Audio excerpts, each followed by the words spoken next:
2022 жылы Түркияда өткен ислам тектештік ойындарында Ақжол Махмудов чемпион болған. Бұл рет ошол ердеген ошол көрсөткүчүн кайталайбы келиңиздер. Чогуу биргеликте байкайлы акула кайрадан кызыл трико менен атаандашы ирандык Амир Абди көк кийим менен. Ақжол Махмудов бул турнирдеги жүрүшүн 8-1 финалдан баштады. Анда ал тунистик Сами Исламаны 9-0 эсебинде утту. Андан соң чейрек финалда египеттик Ехия Абделкадерди 9-0 эсебинде жеңди. Жарым финалда Шахин Бадахи бир аз кыйынчылыкты жыратты, албетте. Катардын атына чыккандыгына карабастан ал түбө ирандык балбан экендигин белгилеп койгондуктан күчтүү атаандаш болчу 5-3 эсебинде жеңишке жетти. Эми мына дагы бир ирандык балбан, бул эми таза ирандык, өзүнүн мекенинен чыгып жатат. Амир Абди.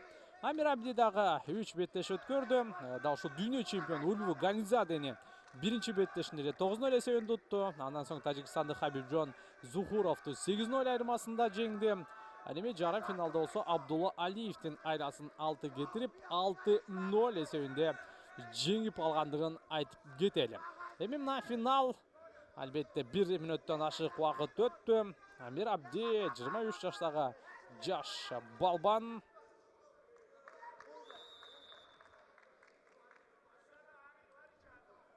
Азыр алгачкы упай.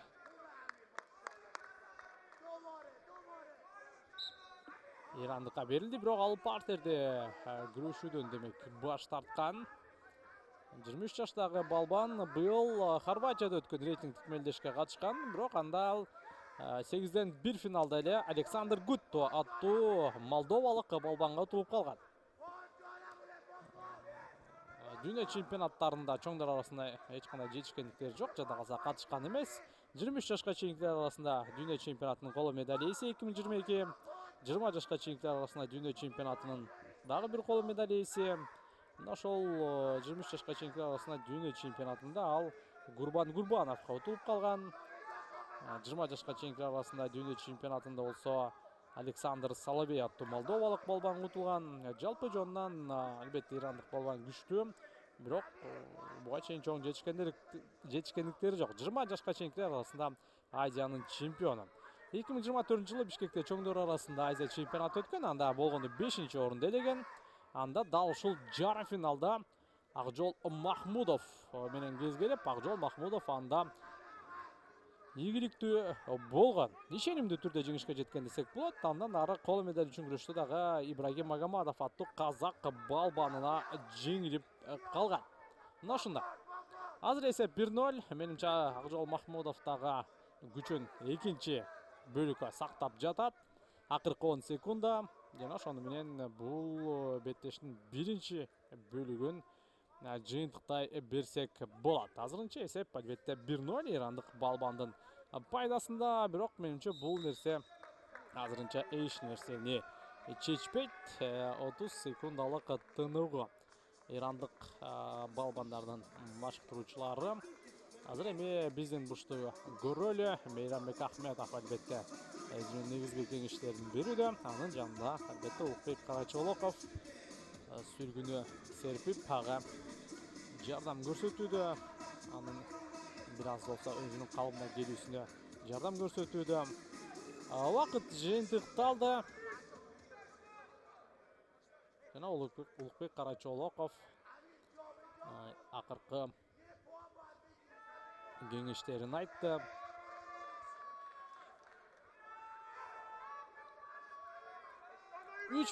Экинчи 3 мүнөттүк кеттик эми. Чогуу биргеликте экрандын артынан болсо дагы көрмандык кылып туралы Ақжол Махмудов кызыл трико менен. Активдүүлүк керек албетте. Активдүүлүк керек Ақжол Махмудов. Атаандашына караганда тажрыйбалуу.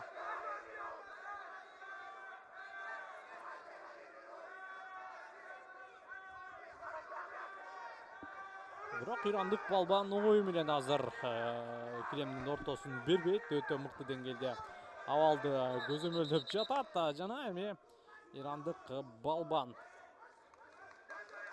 Эми биз билебиз, ирандык балбандар мындай ушундай нерселерди жакшы көрөт. Азия чемпионатында, жамалбасам былтыр Азия чемпионатында. Дал ушул Үзүрчү Супеков менен финалдык беттешти. Ирандык балбан мына ушундай актердук чеберчилигинен улам тилекке каршы Үзүрчү Супековдун алтын медалын тартып алган болчу. Бирок мейли алды жаман окуяларды эстеп отурбай бул беттешке жакшы ниет менен уланталы. Азыр бир упай Акжол Махмудовго берди. Жана партерде иштейт. Партерде жок дегенде 2 упай алыш керек. Грек-рим күрөшүнүн жаңа эрежесине алайык. Эсеп 1-1 болгон учурда алгачкы упайды алган балбан жеңишке жетет. Андыктан эсеп 1-1 бул ирандык балбандын пайдасында. Жок дегенде бир айландыруу жетиштүү болот. Акжол Махмудов азыр айланып туруп абалды көзөмөлдөйт. Көтөрүш керек эми. Аракетин жасап жатат. Көтөрдү, өтө сонун жана 4 упай. Бул жерде жок, жада калса 5 упайды көрсөттү. Андан соң 2 далысын жерге тийгизип, жана таза жеңишти камсыздады. Көтөрүп туруп чапкан учурда эч нерсе кыла алган жок. Жада калса коргонууга дагы аракет кылбады. Акжол Махмудов мына биз күткөн, биз билген Акжол Махмудов кайтып келгенде.